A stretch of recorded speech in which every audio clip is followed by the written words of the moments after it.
네, 안녕하십니까. 삼성 STS 연구소의 이준호입니다.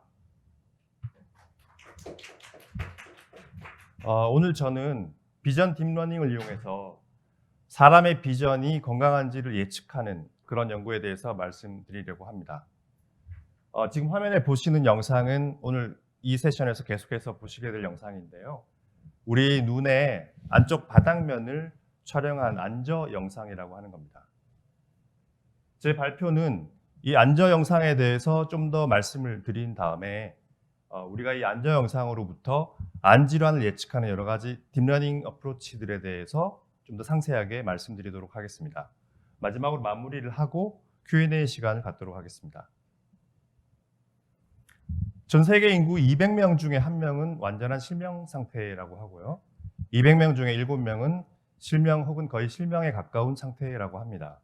이러한 눈의 건강을 예방하기 위한 조치로서 대부분의 건강검진 프로그램에서는 시력검사와 안압검사를 하면서 동시에 사진에 보시는 것 같은 안저검사를 하고 있습니다. 이 안저검사는 안저 카메라를 이용해서 망막의 중심부 사진을 촬영하면서 시작이 되는데요. 이 망막의 중심부 사진을 이렇게 돌려보면은 조금 전에 봤던 안저 영상이 됩니다. 이 안저 영상의 중심부에 점선으로 된 부분이 망막의 중심인 황반이라고 하는데요. 직경 약 2.5mm 정도의 크기를 가지고 있고 여기서 시각을 센싱하는 중요한 기능을 담당하게 되는데 여기서 센싱된 시각 정보가 오른쪽에 밝게 빛나는 옵틱 디스크라고 하는 통로를 통해서 시신경을 타고 대뇌 후두엽에 있는 시각 피질로 정보를 전달하게 됩니다. 이 옵틱 디스크를 관통하고 있는 C자형의 커브가 있는데요. 이게 이제 혈관에 해당하고요. 사실 안저 사진은 우리 몸에서 살아있는 혈관을 가장 잘 볼 수 있는 그런 사진이라고 합니다. 이렇게 여러 가지 생생한 정보, 양질의 정보를 볼 수 있는 반면에 검사의 비용이 굉장히 저렴하기 때문에 이 안저 사진은 여러 가지 안 질환에 대한 1차적인 스크리닝 용도로 많이 활용을 하고 있습니다. 조금 전에 봤던 영상과는 달리 뭔가 좀 건강하지 않은 모양들이 많이 보이는데요. 이런 병변들의 위치라든지 크기라든지 양 같은 것들을 관찰을 해서 의료진들이 병을 진단을 하게 되는데요. 안 질환의 예를 들면은 당뇨 기저질환이 있는 분들의 실명 원인 1위라고 하는 비알이 있고요. 또 60세 이상에서 실명 원인 1위라고 하는 AMD 같은 좀 무서운 안 질환들이 있습니다. 이러한 질환들을 예측하고 이제 스크리닝을 할 때는 안과 의사분들뿐만 아니라 가정의학과라든지 간호사라든지 검안사 같은 분들도 참여를 할 수 있게 되는데요. 그분들의 경험과 숙련도에 따라서 이 진단에 다소간 편차가 발생한다라고 합니다. 저희가 현장에서 청취한 어려움들을 좀 정리를 해보면 이러한 숙련된 분들이 좀 부족함으로 있는 문제가 많았는데요. 그래서 소수의 전문가에게 이 진단 업무가 좀 과도하게 집중이 되는 일도 있고 또 의료 접근성이 떨어지는 분들은 이런 것에서부터 아예 소외되는 그런 문제들도 있었습니다. 자연스럽게 저희들이 잘할 수 있는 AI 또는 딥러닝을 이용해서 이러한 어려움을 좀 덜어드릴 수 있지 않을까 생각할 수 있는데요.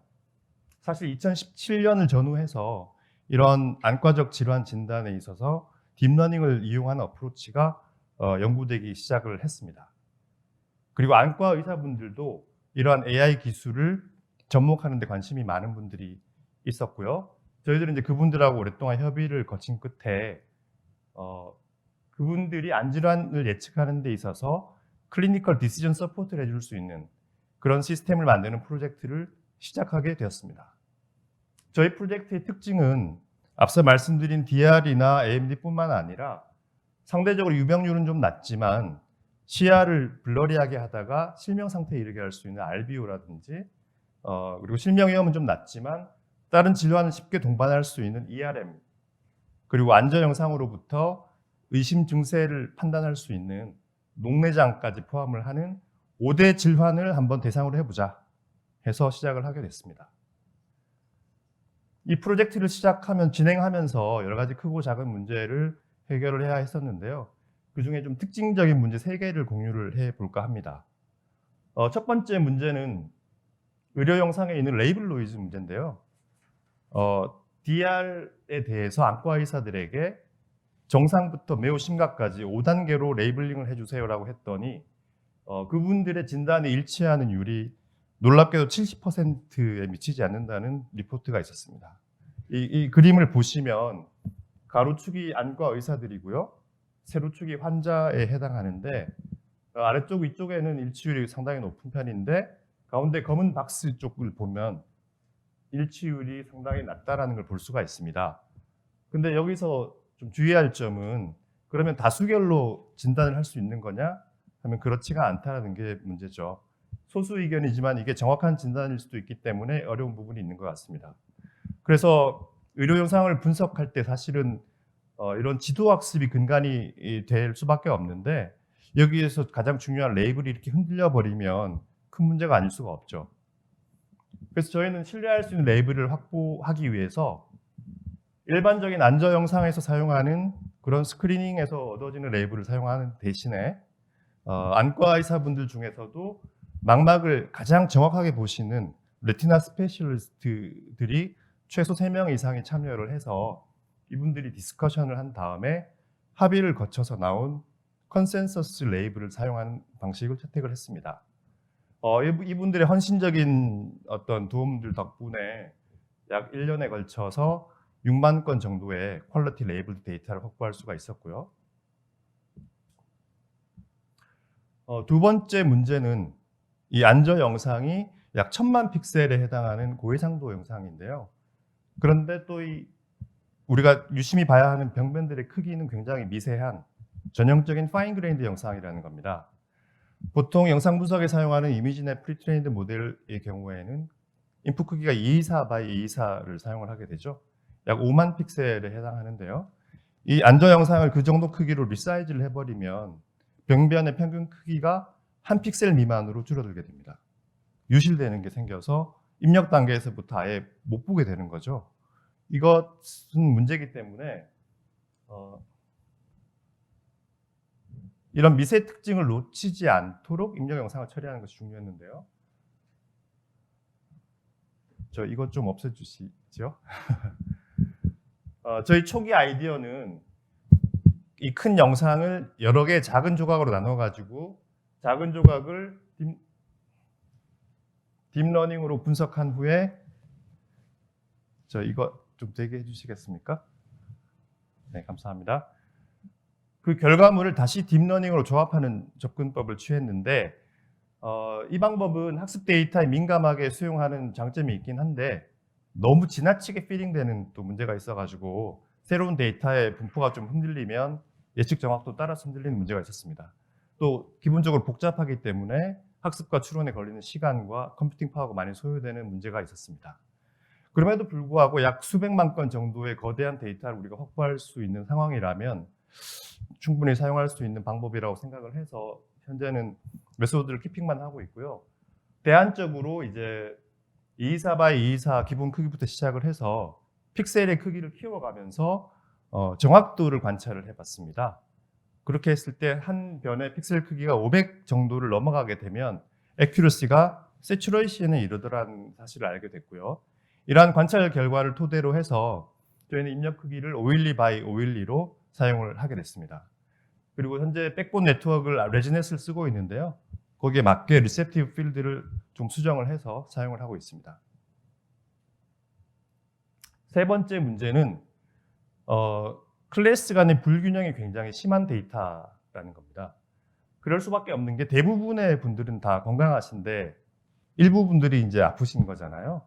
그래서 저희가 테스트에 사용한 데이터의 통계를 이렇게 봤더니 AMD 정도를 제외하면 건강한 영상 대비 질병에 있는 영상의 인스턴스가 약 100분의 1 정도밖에 안 되는 걸 알 수가 있었고요. 이런 경우에 학습을 아무리 잘 하더라도 정확도는 잘 나오지만 죄송합니다. 마이너리티 클래스에 대한 그 리콜, 그러니까 민감도라고 하죠. 민감도가 떨어지는 현상이 흔히 생기게 됩니다. 설상가상으로 이 마이너리티 클래스가 동시에 나타나기도 하는데요. 예를 들면은 AMD에 걸리신 분이 DR도 있고 또 ERM까지 발견되는 경우도 있다는 거죠. 이렇게 임밸런스인데 멀티 레이블 클래시피케이션 문제를 풀어야 하는 상황인 겁니다. 이런 경우에 보통 사용하게 되는 싱글 모델 멀티 클래스 클래시파이어를 적용하게 되면 그렇게 여러 가지 문제들이 있습니다. 예를 들면은 마이너리티 클래스의 민감도가 떨어질 때 이걸 튜닝하기가 좀 마땅치가 않은 문제가 있고요. 또 탑 1만 예측하는 게 아니기 때문에 몇 개를 또 예측해야 될지 모르는 상황이기 때문에 멀티 레이블에 대한 예측을 처리하는 스레숄딩 로직이 복잡해질 수밖에 없고요. 정확도도 떨어집니다. 그리고 새로운 종류의 질환을 어떤 니즈에서 추가하고 싶다라고 했을 때도 현실적으로 되게 어려운 상황이 되는 거죠. 저희가 선택한 방법은 각 질환별로 전문가 모델을 만들어서 원 vs 레스트 방식으로 학습을 시키는 것이었습니다. 하나의 영상이 들어오면은 각 전문가 모델이 독특한 전처리와 후처리를 하고 각각 고유하게 학습된 모델을 통해서 병이 해당 질환이 있는지 없는지에 대한 바이너리 디시전을 내려줍니다. 그러면 이 구조에서는 각 전문가 모델의 결과를 단순하게 조합만 하게 되면 멀티 레이블 문제는 아주 쉽게 풀릴 수 있게 되고요. 또 마이너리티 클래스에 대한 튜닝이 필요할 때도 어렵지 않게 튜닝을 할 수가 있는 굉장히 좋은 구조라고 할 수가 있습니다. 현재는 이 구조에서 피처 제너레이트 부분을 쉐어하는 형태로 좀 더 경량화하는 업그레이드를 진행하고 있습니다. 이렇게 이제 문제들을 하나하나 해결을 하면서 저희들이 사용한 방법에 대해서 어느 정도 괜찮다라는 생각을 하게 됐지만 또 이렇게 객관적으로 봤을 때 어느 정도 수준인지 확인하고 싶은 생각이 있었습니다. 그래서 세계 최대의 의료 영상 학회인 미카이에서 마침 녹내장 분류 챌린지가 열렸고요. 여기에 챌린지에서는 400개의 영상을 주고 그중에 40개가 녹내장 영상인데요. 이걸 정확하게 분류하는 게 미션이었습니다. 여기서 사용한 평가 지표는 병이 있는 걸 정확하게 리콜하는 민감도하고 병이 없는 걸 정확하게 리콜하는 특이도가 동시에 높을 때만 숫자가 높게 나오는 AUROC를 사용을 했고요. 여기서 제공된 데이터를 보시면 좀 재미있는데 학습 데이터가 좀 어두운 톤으로 제공이 됐어요. 근데 밸리데이션 테스트 데이터들이 굉장히 밝은 그러니까 컬러 톤의 트릭을 줘가지고 데이터를 제공을 했습니다. 그래서 참가한 팀이 약 400팀 정도인데 많은 팀들이 초반에 이것 때문에 좀 고전을 많이 했고요. 저희들은 이 문제를 학습 데이터를 컬러 스페이스 상의 히스토그램 템플릿을 떠놓은 다음에 새롭게 들어온 데이터를 히스토그램 매칭하는 방식으로 트랜스폼을 한 다음에 추론을 해서 이 문제를 간단하게 해결을 했고요.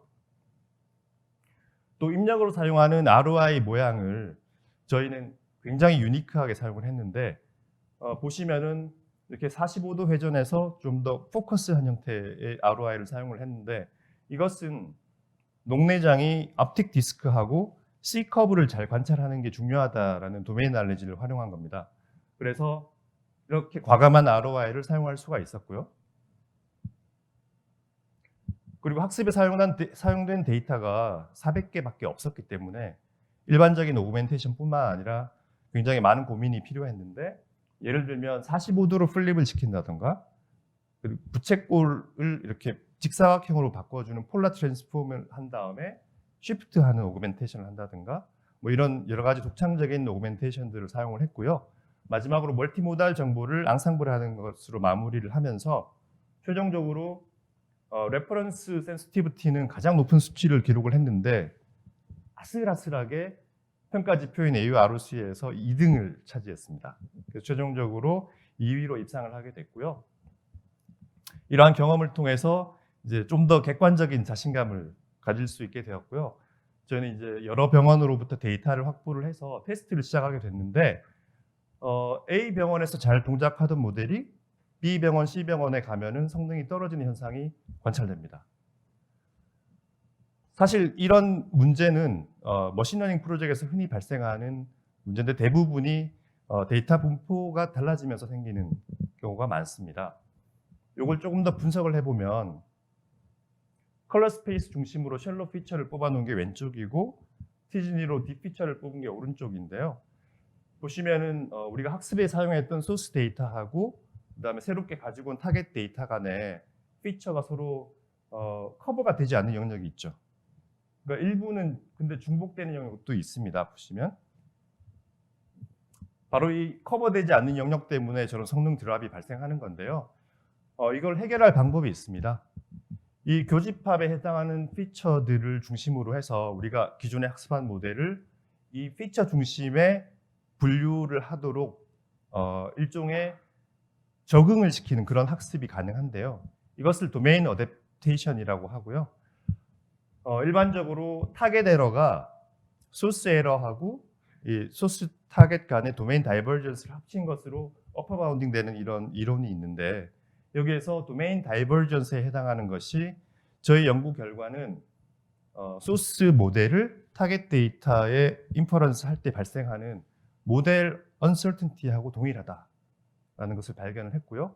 그래서 이런 예측 불확실성을 몬테카를로 드랍아웃 샘플링 같은 기법으로 매저를 해가지고 이 피처 스페이스, 피처 제너레이터를 비지도 학습으로 이렇게 백프랍을 해주면은 결과적으로 이 교집합을 중심으로 해서 소스 데이터와 타겟 데이터의 피처를 뽑아내는 이런 형태로 결과를 얻을 수가 있게 됩니다. 그래서 실험을 해보면 소스 액큐러시는 굉장히 높은데 반해서 타겟 액큐러시가 낮은 초기 상태에 대비해서 이터레이션이 진행될수록 점점 타겟이 소스 에러에 근접해지는 것을 관찰할 수가 있게 되고요. 또 딥피처도 보시면은 각 클래스별로 예쁘게 클러스터링 되는 결과를 보실 수가 있습니다. 이 방법은 현재 저희 학습 파이프라인에서 마지막 단계에서 필요하면은 적용할 수 있도록 하고 있고요.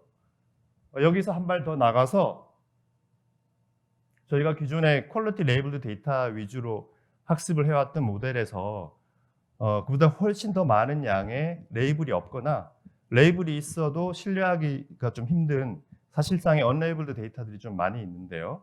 이들을 잘 이용을 하면은 더 좋은 일반화를 할 수 있기 때문에 그런 기법 몇 가지를 간단하게 소개해 드리도록 하겠습니다. 퀄리티 데이터, 레이블드 데이터를 이렇게 레퍼런스로 해가지고 언레이블드 데이터의 분포를 잘 관찰을 해서 예를 들면은 클래스 컨디셔널 엔트로피를 최소화해 주는 식으로 학습을 하게 되면 더 좋은 바운더리를 얻을 수가 있습니다. 여기에 퍼트베이션을 극한으로 주더라도 일관된 추론을 하는 방식으로 VAT를 적용하게 되면 그 효과가 배가가 되고요.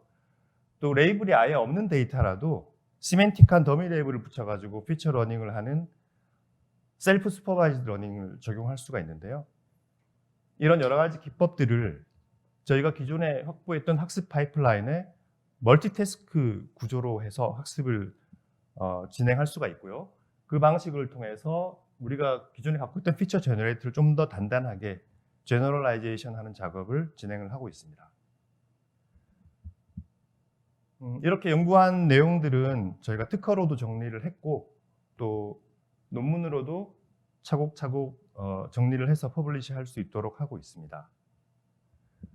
그래서 현재 수준에서는 5개 안질환 모델 전부 다 소타 수준의 성능을 확보를 했고요.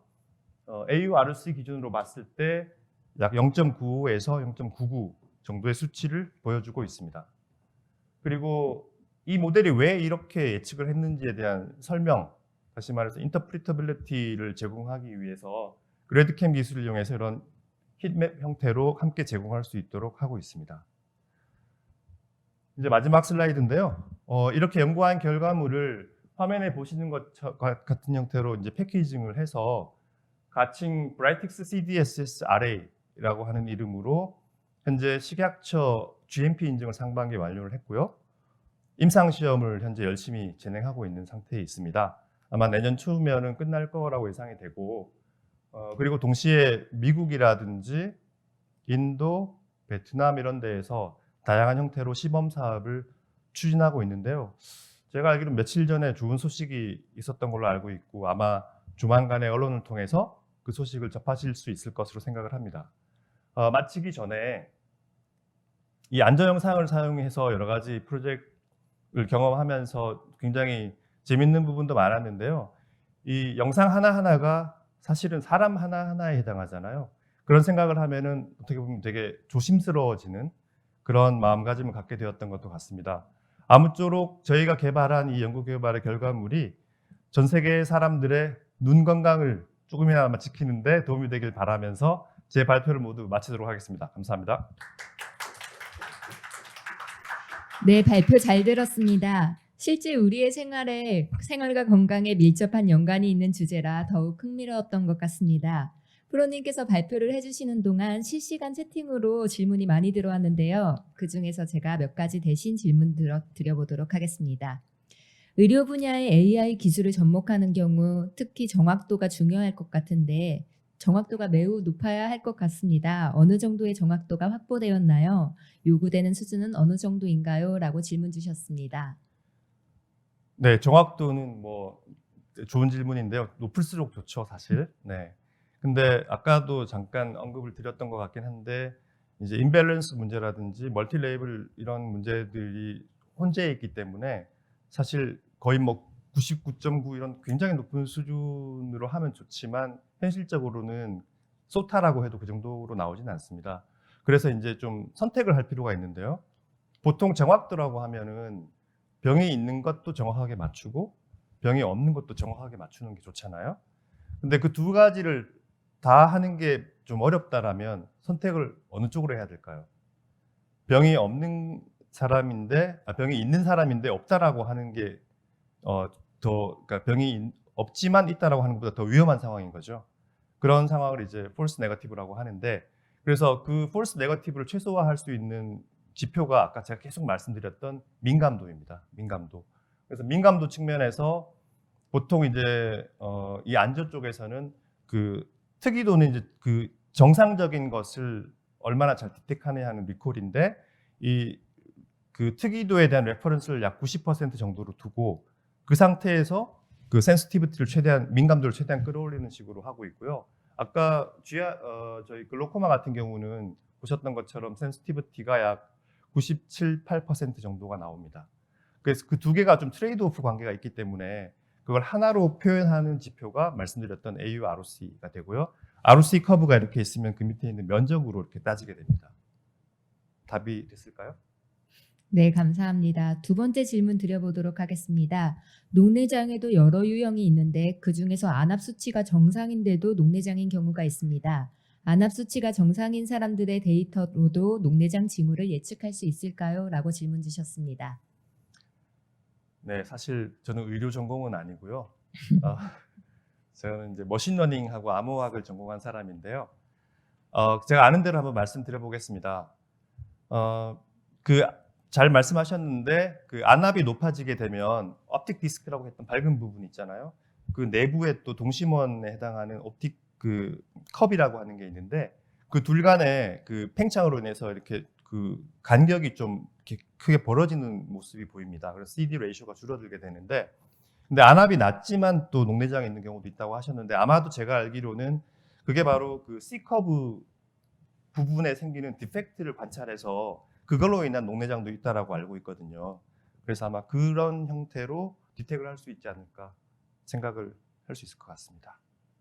네, 마지막으로 하나 더 질문을 받아볼 텐데요. 네. 하나의 이미지를 여러 조각으로 나누어 학습시킨다고 하셨는데 예를 들어 DR의 경우 모든 조각이 DR이라고 라벨링이 되는 건가요?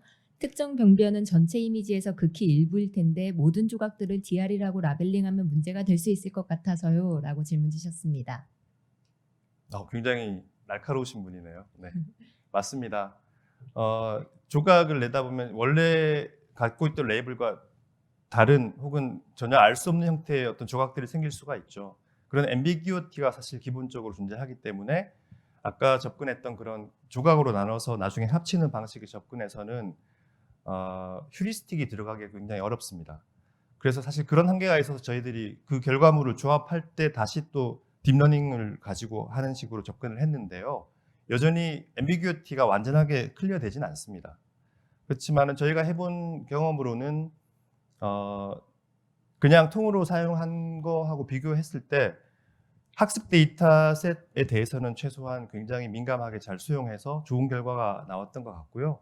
다만 이제 도메인이 좀 시프트가 발생하는 경우에 그런 성능이 떨어지는 문제가 있어서 아마도 저희가 그 퀄리티 레이블드 데이터 6만 개면 사실 적은 규모는 아니지만 좀 일반화 관점에서 봤을 때는 조금 적은 숫자로 볼 수도 있거든요. 그래서 그런 문제를 해소할 수 있는 수준의 말씀드렸던 것처럼 몇백만 개 정도의 데이터가 가용하다면 충분히 써볼 수 있지 않을까 생각을 합니다.